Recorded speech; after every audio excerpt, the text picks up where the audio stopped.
Absolutely lived up to expectations, exceeded them much. Yeah, and you mentioned all the revenue drivers.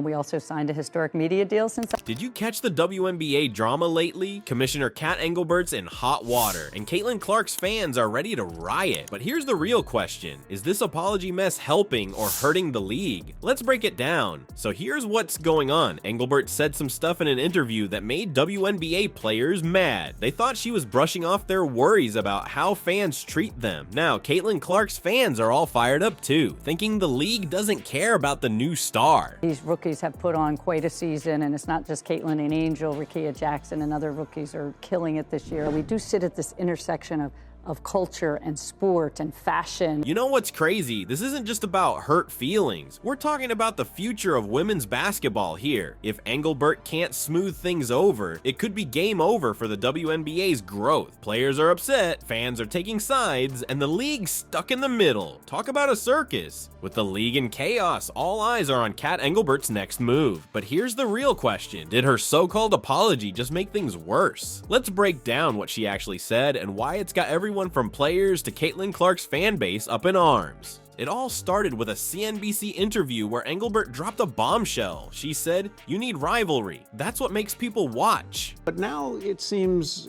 on some social media channels to have taken a darker turn, a more... We have now about 17% of our players born outside the United States, so we're kind of globalizing our player population as kind of cultural icons. True. And when you have that, you have a lot of attention on you.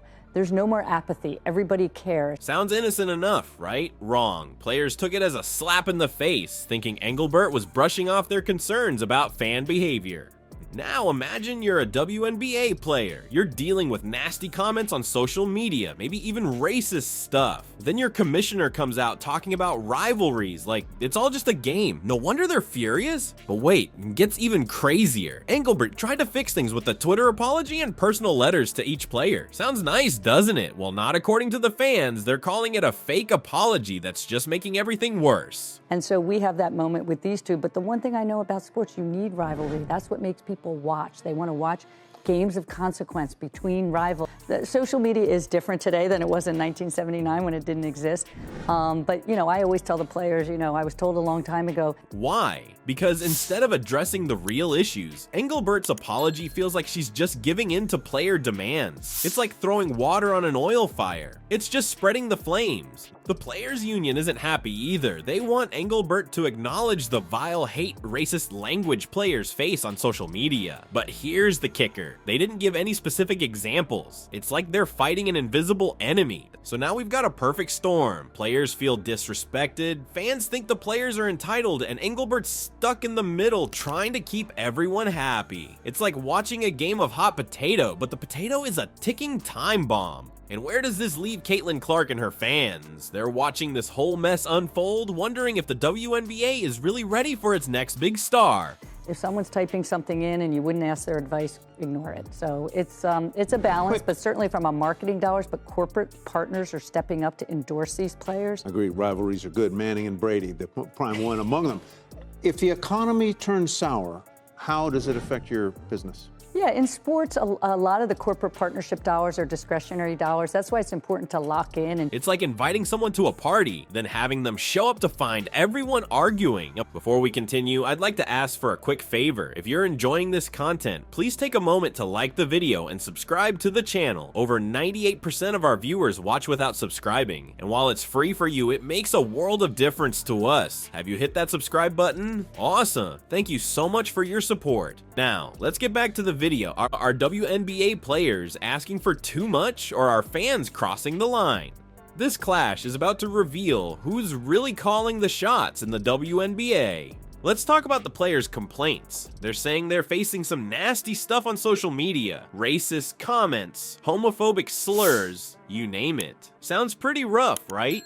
But here's the thing, they're not giving us any specific examples. It's like they're fighting shadows. Now, the fans aren't buying it. They're looking at these players who are already making good money in a league that's struggling financially and thinking, oh, what more do you want?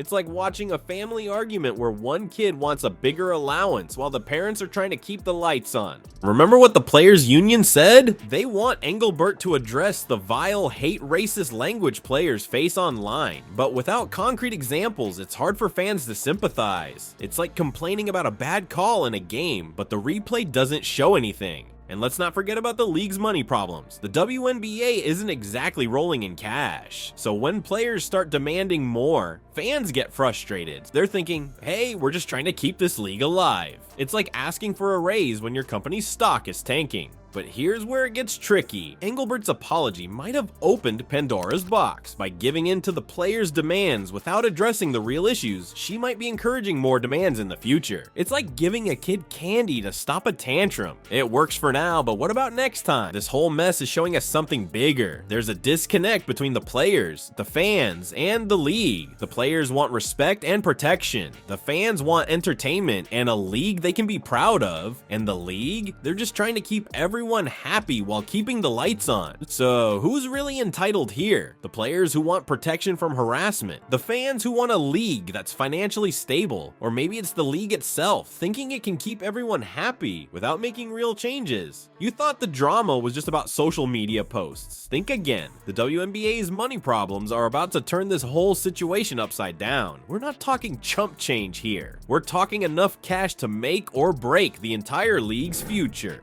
Let's talk numbers, and trust me, they're not pretty. The WNBA is looking at a $50 million loss this season. That's not a typo, $50 million.